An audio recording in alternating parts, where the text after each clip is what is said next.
What's up guys? Matt here with Fix Anything Save Money. Today we're going to be showing you how to cut molding using a DeWalt compound miter saw. So the first thing you're going to want to do is make sure your saw is unplugged at first while we're going through all the checks and balances and making sure everything's right. So anytime you start up your saw and you want to use it, you just want to make sure it slides. There's nothing jamming it. Your guard goes up and down well. And then for molding, I like to use something with more teeth than a typical standard blade. This is a Diablo 96 teeth. This is made for laminate, but it works really, really well for molding so that the wood doesn't splinter. So the first thing you need to decide is whether you're going to be cutting an interior or an exterior 90 degree. So let's say this is our wall and this is our other wall and we're cutting molding for this. This would be an interior 90. And then if we're going to be cutting an exterior 90, this would be your wall. This would be your other wall. That'd be an exterior 90. So now that we know, let's say we're going to cut an interior 90.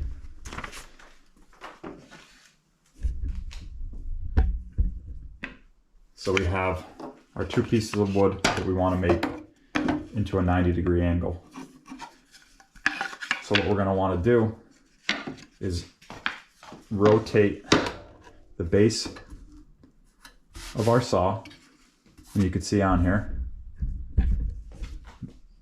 this red arrow points to the degree that it's set at.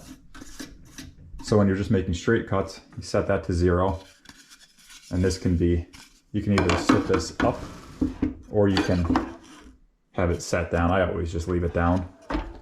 Leave the board down like that just because it's an easier cut. But when you're cutting at an angle, you always want the molding sitting the way that it would be sitting on the wall. So you can see this is a tapered. And this just goes for this type of molding. This just goes for baseboard molding and then like quarter round, stuff like that. Crown molding you cut slightly different, and I'm going to make a different video on how to cut crown molding because that kind of deserves its own video. So we know that we want to cut a 90. We know that we want to cut a total of a 90.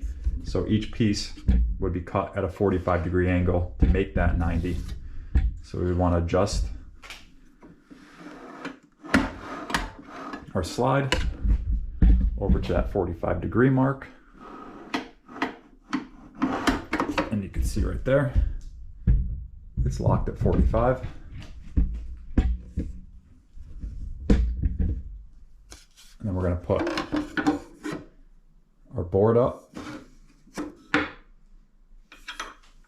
And then when we make our cut, we want to try to save as much of the molding as we can. So just go a little bit past. You don't want to go too far up because you'll waste a lot of wood. You just want to go right up to here about, just give it a little bit extra room. And then when we make our cut, we just plunge straight down and we'll get a nice cut. So we'll plug our saw in. Okay, we have power to our saw. And just make a nice plunge cut. And you can see the nice cut that makes with that blade.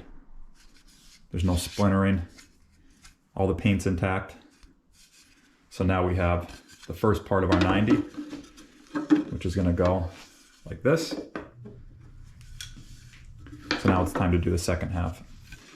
Okay, so for our second cut, we just want to take a little bit of time, make sure we get it right, especially if you're new to this. So you know that this piece, when you line it up, this piece right here is going to get cut. So instead of, you could rotate this to the other side, there's another 45 degree mark, and do it that way. But the way I like to do is just leave it like this. Know that this is going to be the side that you need cut. And then flip it upside down. So now our tapered end is on the bottom. And then we'll go through. Same thing. Make our cut.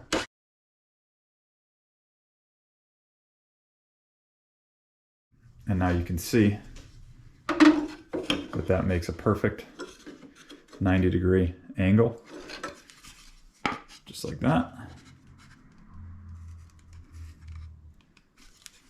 So that would be how you cut an interior 90. Okay, for our exterior 90, that 90, again, we're going to take our time, lay it out. So there's both of our tapered ends.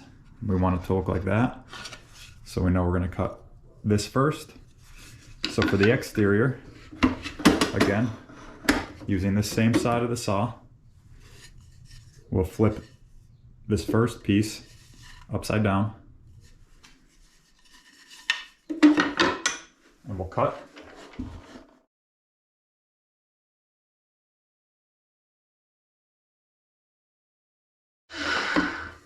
And you can see that would be our first piece, and we want it to angle like that. So then for this piece, we'll leave this straight up and down. This is the exact way we would put it on the wall.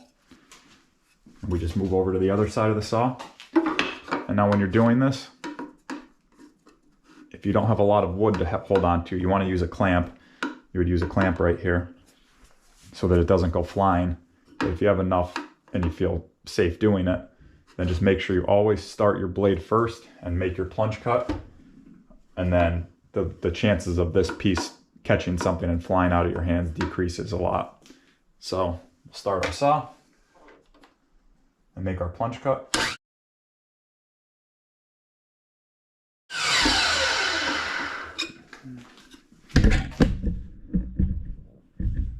And so now you can see that makes a perfect exterior 90.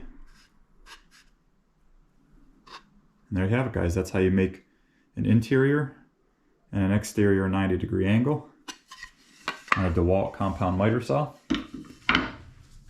So if you found this video helpful, please like, comment, and subscribe. And I'll see you next time. Have a good day.